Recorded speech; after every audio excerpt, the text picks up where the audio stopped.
sprints. Let's talk about the upcoming season and what do you anticipate? Do you see any young drivers coming up through the ranks that might overtake some of the veterans that are running in the 410s? Well, I'm really excited because I think we'll have easily 25, if not 30, 410s on a weekly basis. Yep. And, you know, if you think about some names maybe that you aren't familiar with, it's going to be super cool to have Brandon Wimmer racing with us.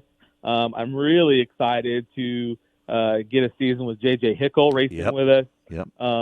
You know, I think just that alone, do I expect them to go out and win every week? Probably not, but Sure. They're going to be contenders, and they're going to be new names that fans can latch onto. And, you know, we're going to have a bunch of rookies. There's a young man from Newton, Landon Hansen, that's going to run with us.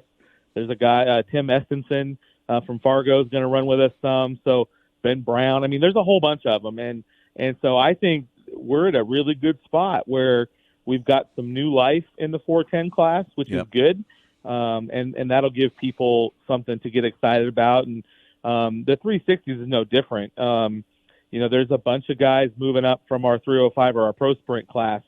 And, you know, I was probably a skeptic of that whole thing back in the day when that started, that whole mentality of running at English Creek and then transferring to the Pro Sprints and moving up. But, you know, we're going to see Devin Wignall do it this year and Alex Vandevoort. And so you know, we're going to have Chase Randall, of all people, running with us. That's going to be awesome. Yeah. So Knoxville, from a weekly basis, Scott, I think is going to have one of the top weekly shows in the country again. Do you think the cost of traveling up and down the road might drag some people to go up there and race full time at Knoxville because they just don't want to have to deal with the expense of traveling?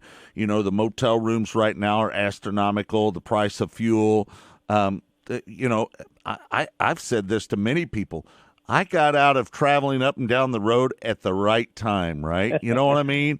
That with the price of fuel, the motel rooms, and the price of cameramen and what they're getting nowadays, you know, with all these people that have a lot of money that are coming into our industry and driving the cost up of the cameramen and stuff, I think we got out at the right time. Do you think Knoxville's going to gain some people because they don't want to travel up and down the road and pay the cost of doing so?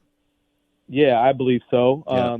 You know, there's lots of benefits to being in the points at Knoxville. Mm-hmm. You know, the guys that run regular in points, you know, John McCoy and the Fair Board have done a nice job of working out a tire thing where they give out some tires throughout the year to guys that run the points. That all adds up after a while. No doubt. And, you know, you talk about the getting up and down the road, you know, Brock Zierfoss, for example, he's not going to run with us weekly, but he's rented a shop in Knoxville because he needed a more centralized place to work from, right? Mm-hmm. And that's all part of this rising cost of getting up and down the road. And so, yeah, I think, you know, look at Chase Randall, you know, from, you know, deep in Texas, right? And he's going to run with us weekly. And I think a lot of that's because, A, he wants to get the experience, but it'll be a more affordable way for him to get great, valuable experience at Knoxville and not have to drive, you know, thousands and thousands of miles a month getting up and down the road. Yeah.